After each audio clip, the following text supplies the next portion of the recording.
What up? So the Jimny made it all the way from Baltimore to New York City with no major issues. Shout out to Josh from 8404 Imports for hooking this up for us. I'm gonna put his Facebook page up right now. He has another Acti for sale too. I think he only wants like 5,500. He did a nice little tune up on it. Today's video, what I really want to do is kind of just go over the Jimny, give you guys my first impressions on it, some things I like, some things I dislike. After driving it for 4 hours, I kind of have a understanding of what this car is going to be like moving forward in the future. But let's finally just get into it. So it's a 1993 Suzuki Jimny. It is a Wild Wind edition. It has 156,000 kilometers. It's a turbo 660cc. It has AC and heat, but when I was driving, neither of them worked. The heat didn't work, the AC didn't work, so I have to, I guess, look into that.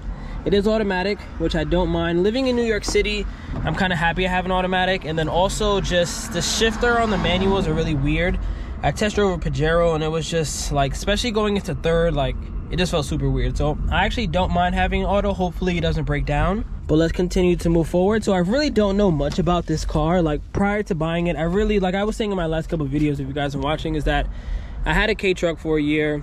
I have a Kei van for like, I don't know, 6-7 months already. And I wanted to either get a Kei car like a Cappuccino or Beat, or I wanted to get something like this. As someone that owns so many Miatas and slow cars, I really felt like getting just a Cappuccino or a Beat would just be a slower, smaller Miata. So that's why I was really leaning towards this. I did not think I was gonna buy it so quickly, but Josh just gave me a price that I couldn't pass on, and I was like, you know what? I'll just keep my Bravo for maybe a little longer, sell this in a couple months. If one of you guys wanna buy it, don't hit me up actually, but maybe very soon hit me up. Now to continue on the exterior, I love that it doesn't really have a front bumper. It just has this little piece right here, which is kind of sick.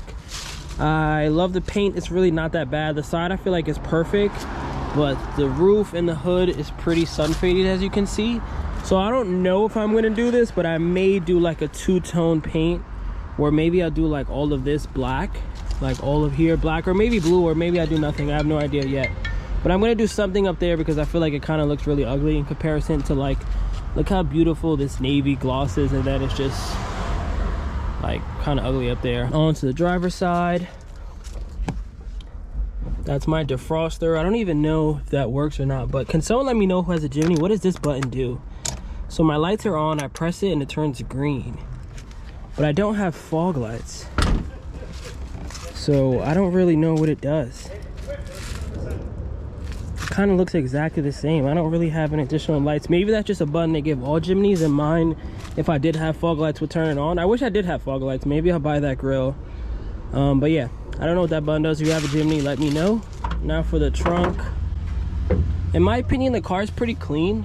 There's no rips in the back of the seat. I do have a little rip on that side, but the back seats are really mint. I doubt anyone ever sat back here. The windows open like this, which I absolutely love. Both sides do that too.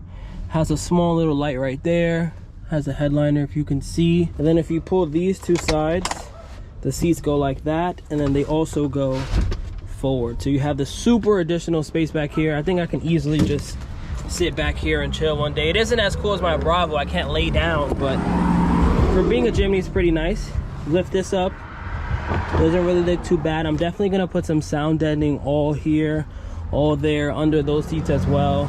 Maybe even take these panels off, put some sound deadening in there too. But it really isn't that bad, seeing how this car is kind of my first ever Kei that has a hood and the engine in the front. It isn't a Sambo, I don't have the rear engine luxury, but it being up here definitely makes a world difference. When I was driving this for 4 hours, it didn't even feel loud. It didn't really feel rattly or nothing like that. So let me pop the hood right now and show you that. Fun fact about the car too, I had no idea how to pop the hood.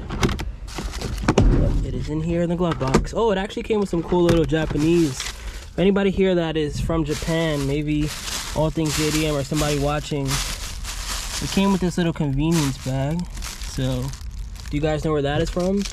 And then it came with this receipt, which I'm assuming is gas. It looks like he put 19 liters of gas, and the date is 5/14/2021. But it came with that, and then it came with this, which I'm assuming is from the port. So I'm gonna leave that in there for now. It also didn't come with the little altimeter or whatever the gauges are called here. And I was looking on eBay, it's like 180 bucks. I don't think I care that much though. It's cool to have a little storage pocket right there, and I don't really think realistically I'm ever really gonna go off-roading. So would it be nice to have? Yes, but I don't think it's worth 200 bucks. I don't even think 100 bucks, honestly. Speaking of things I need to buy, this mirror. So this is broken. It kind of really messes with your vision, especially because it's a right-hand drive. This mirror is actually really important. So I feel like most likely I need to buy this whole arm. So I need to buy that mirror. This is really shaky too. I might see if I could tighten this, but when I was driving, that's all I was hearing. But I need to buy that. I want to see if I can buy one of those clam like shell covers that go right here. I don't even care if it comes with a tire, if it's just empty, but I think they look cooler with one of these right here. Then maybe I'll put the same like WBTF that's right there on my little spare cover tire. So I'm gonna look into that as well. But let's pop the hood and I'll show you some more things that I need to buy. I need to buy this. Initially I was just gonna put like some clear putty, but I don't want to touch it. But if you really just go like this, it'll completely break. So this is super fragile, and I was maybe just gonna find like a universal one. If you have a Jimny, let me know if there's like a, can I buy it from like a Samurai or Geo Metro or something like that? Because I really don't feel like buying it from Japan. I feel like it's gonna be annoying and hard to find. As far as the engine bay goes, I'm also missing the jack, which I don't really mind, but the perfectionist in me would have been cool to get that too. Under here though, it is pretty dusty. I feel like based off the fact that I had to basically take an hour to take off the oil filter in this car, I feel like this car was probably neglected. So I definitely want to do the spark plugs. I want to do the distributor rotor. I want to put new spark plug wires maybe.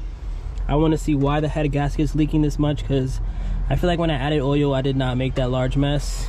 I want to probably clean the throttle body. I think that'll definitely help. I want to most likely replace this battery too, because I do want to add a light bar up there. I want to add the Miata headlights, get a fuse relay kit and all that stuff. I want to do that ASAP because these lights are terrible. Mechanically, it was working okay. Besides the auto, which is really bad, I'm going to start the car right now and see if it's still idling wrong. Well, high, not wrong. But I was looking into the forum, and I think people were telling me that, shout out to George Andrew, and I'm going to do everything that says in this post right now and see if that helps me out, along with all the maintenance I just named. I think mechanically the car is really strong. When I was driving it, like I said, I didn't feel like I was going to break down at any point. And then last thing on the buy list ASAP are tires. I already went over this, but look how dry rotted these are. I'm just not sure what size to get. I'm on 175 80/16s, and I feel like there's just so much gap right here. So I want to get a meteor tire, but I don't want to go much wider, if that makes sense. Like you see, it kind of has a nice little fit me right now.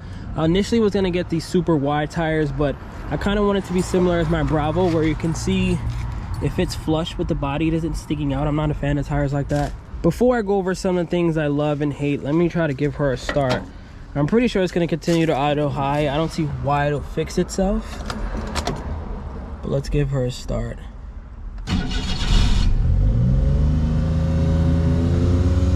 It is a cold start, granted, but I was gonna say 4,000 is still pretty ridiculous. All right, it's kind of going down. 3,500. Whoa, it's actually going down a lot. All right, so I'll let this warm up a little bit. I'll walk away so you guys can hear me. But some things that I love about the Jimny so far, I feel like it's a good mix between a Kei truck and a Kei van. So I love Kei trucks because I feel like they're gangster. They're off-road vehicles. We guys all know about how people put plows on them and stuff like that. And I feel like that's what this gives me. It gives me the gangster, like rugged, I can drive over whatever I want, but I'm still really small and nimble feeling in this. But then you get the amenities kind of a van, where you have a back seat. I know it could probably only fit one adult, but you have a back seat. The engine is in front of you, so it's not as loud and noisy and annoying. You get like AC, heated seats, comfortable seats, you know what I mean? You have a lot more room in comparison to a Kei truck. So you have the room of a van, the rugged and gangsterness of a truck, all mixed in one small little body. All right, it's at 3,000. I'm gonna look into some things right now. Let's see how let's leave it on actually. Let's see, maybe it'll continue to go down. But what can we go look into right now? Let's look at this actually. How is this guy looking? Okay, I mean, I found corporate number 1. Wow. Evidence suggests that this filter is very dirty. I'm definitely gonna have to buy a new one of these. Hopefully I could just find it at like Advance or AutoZone or something like that, but that's really terrible. What else could we look into really quickly? It has a little knocking sound, like I'm hoping that's obviously not rod knock. Let me know if you have a Jimny. Do they all sound like that? I feel like it just needs a nice little tune-up. Very similar to my Bravo, where it runs good. Well, this one I feel like doesn't run as good as this, obviously. But I feel like if I do the distributor cap, distributor rotor, spark plugs, new filter for sure, even though I feel like that's not the only issue, and then follow what that post said as far as the vacuum lines and coolant lines and all that stuff, I think it'll really drive a lot better. All right, so it's kind of chilling at like 3,000. Not the worst, not the big steal. I definitely don't want to drive it like that, so I'm going to continue to just let it sit right here, and I'll get back with you guys with another update. Welcome to the channel, Suzuki Jimny. If you have a Jimny, welcome to the channel. Don't worry, we're not going to forget about the Bravo. We're still going to drive this thing like crazy, and I still want to go on a crazy road trip on this. Don't get it twisted. This car is cool, but I still would much rather drive this every day. And just, this is still my favorite Kei ever. That I've owned, obviously, but look at this. Nice little 1-2 shot right here. But catch you guys in the next one. Peace.